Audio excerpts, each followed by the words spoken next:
let's talk firstly about the currency, and then I want to talk about that inflation rate that we just mentioned, but the strength of the shilling against the growth of key export foreign exchange earners like tea.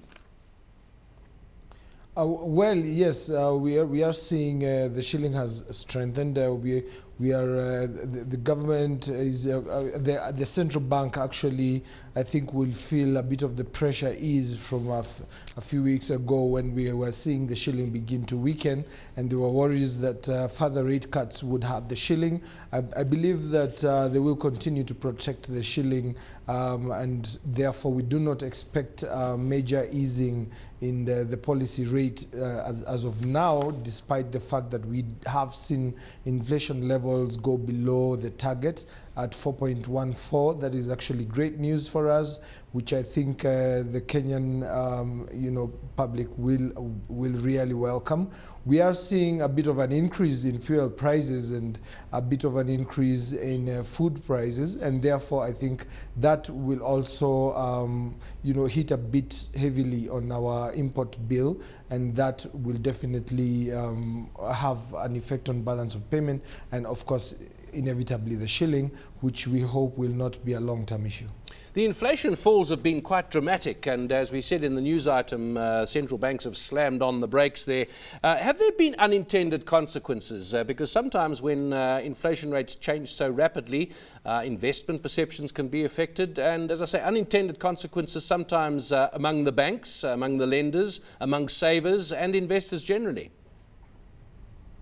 Well, we haven't seen the effect yet. I think we still have quite the banking sector has not yet brought down lending rates significantly, and therefore we are still seeing high interest rates on that end, and so I don't think we are yet in a position where we are seeing very high liquidity in the market in terms of how much investment power there is, and I believe that that's what the government would like to spur. But the government has been very conservative in bringing those rates down, and I think that is what they are using to try and keep at least some semblance of control. On the side of inflation, yes, we have seen a huge reversal of what happened last year. I think it's a really, the curve, if you look at it, you're going to see it went up to very high levels by the end of October last year, and now we are seeing it back to where it was in around 2010, and therefore that should have some level of effect, although we are yet to see that. So what are we expecting next week? Your Monetary Policy Committee does meet then. Given their past behaviour, is there a trend that we can expect them to follow? What are you expecting there? Well, I don't expect a drastic cut. I have I think they've learned a few lessons from their reluctance to change in view of inflation rising rapidly last year, which really hurt the shilling. And I think they have become rather more conservative about bringing down that rate, at a very high percentage, and therefore we don't expect a drastic cut. I think they're going to continue with what we have seen in the last few cuts, which is piecemeal, small cuts going forward, as they also make sure that they don't cause any sort of instability.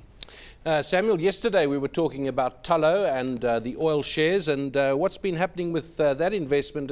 News of the second oil find in Kenya. This is new for Kenya, and perhaps different kinds of behaviour on the stock exchange, because oil is a different matter to your normal retailers and banks. Well, interestingly, we are seeing since the first announcement of an oil find in the country, we have seen very strong foreign interest in the country, and I think this is just a sort of some effect where these announcements have actually put Kenya in the limelight and the Kenyan economy in the limelight as a frontier market to invest in.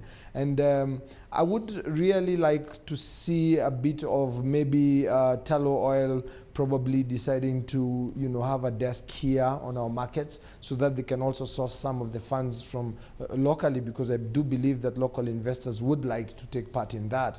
But I do believe that the fact that they have not yet made a an official announcement, but what we are seeing is that this is an even better find than the last one, and therefore I do believe that it is going to spur a lot of investor interest in the economy and of course in the oil sector in Kenya.